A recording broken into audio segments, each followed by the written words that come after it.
Isang panawagan sa National Security Council na iangat na kay Presidente itong usapin ng POGO, no, yung Philippine Offshore Gaming Operations, POGO bilang national security threat.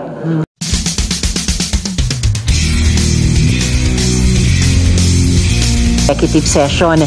Kasama po doon yung National Security Council, yung Intelligence Service Armed Forces of the Philippines, yung Anti-Money Laundering Council, at marami-rami pang iba.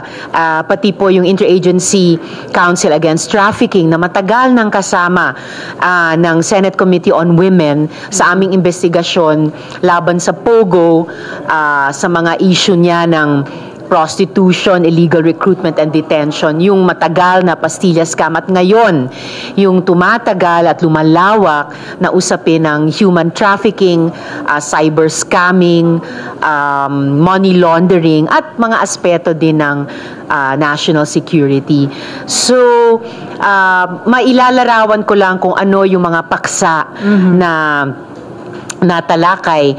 Halimbawa, nung patapos na yung kabuang executive session, isang panawagan sa National Security Council na iangat na kay Presidente itong usapin ng POGO, no, yung Philippine Offshore Gaming Operations, POGO bilang national security threat.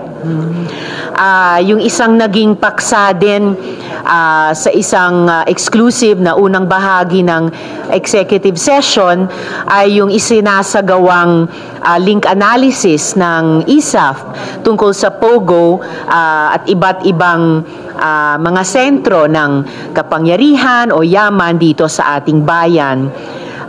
Isang naging paksa rin ay yung itinanong namin na illegal revenue flows ng POGO.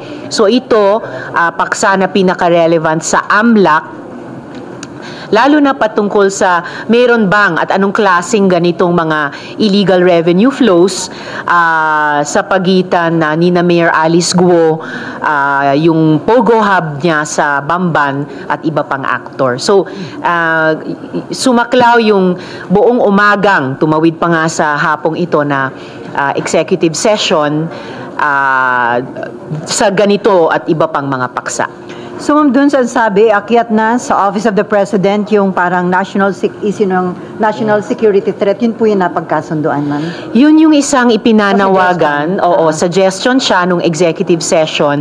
Kineri ko po talaga bilang chair na tulad nung ipinanawagan ko na ilang beses kay Presidente na iban na ang POGO, patigilin na ito, palabasin, paalisin na sila sa ating bayan.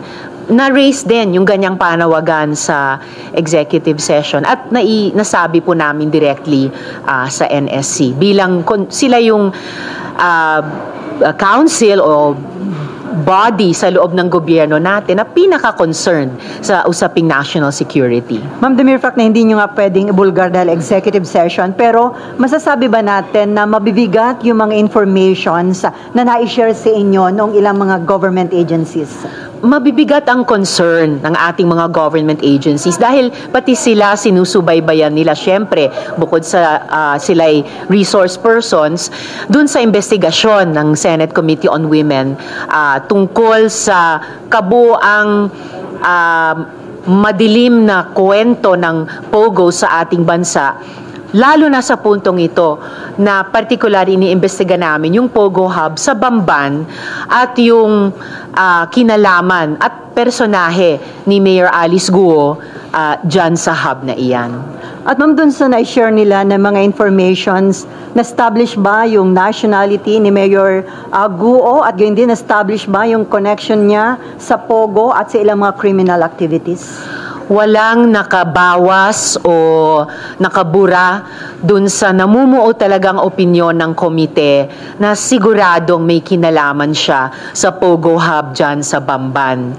Dun pa lang sa documentary evidence, tapos syempre yung ilang mga inputs mula sa mga resource person.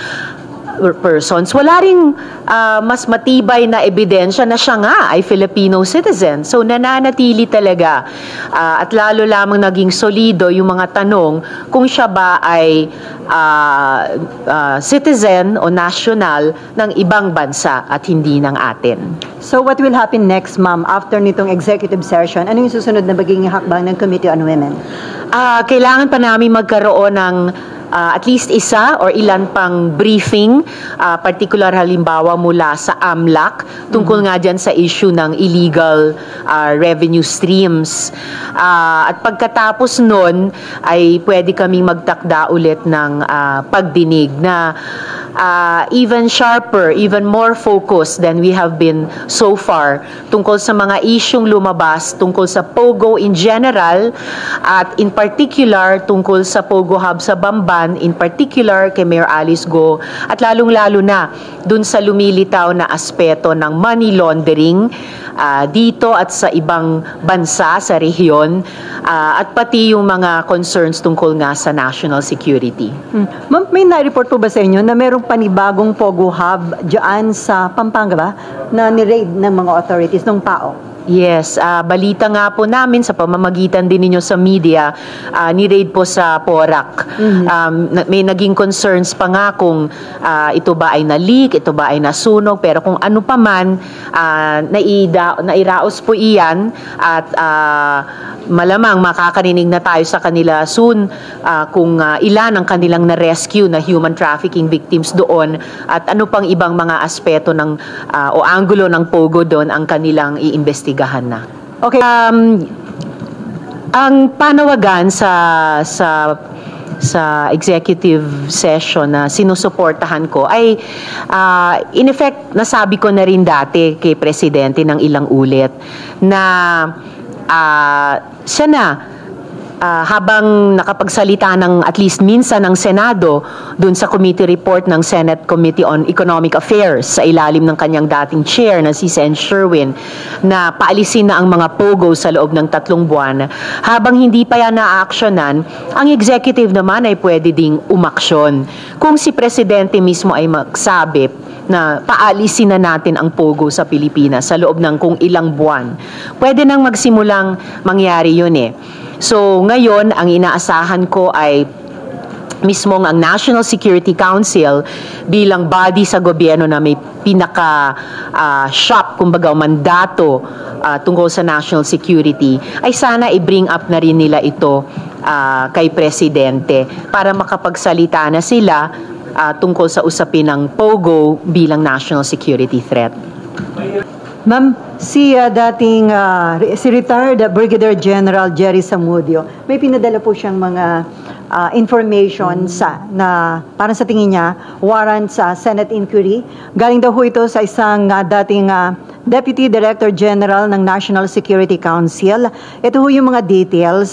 Kaugnay po ito ng, sabi niya, ay significant presence and activities ng mga Chinese doon sa isang island sa Cavite. Nandito po yung ilan, kasi ang haba-haba na sinabi niya. Approximately 30,000 Chinese nationals reside and work on Pogo Island, Cavite, formerly Island Cove Resort. And then all consumables such as beer, snacks, and soft drinks served and sold on the island are China-made and packaged. There are at least 2,000 Filipino construction workers on the island housed separately.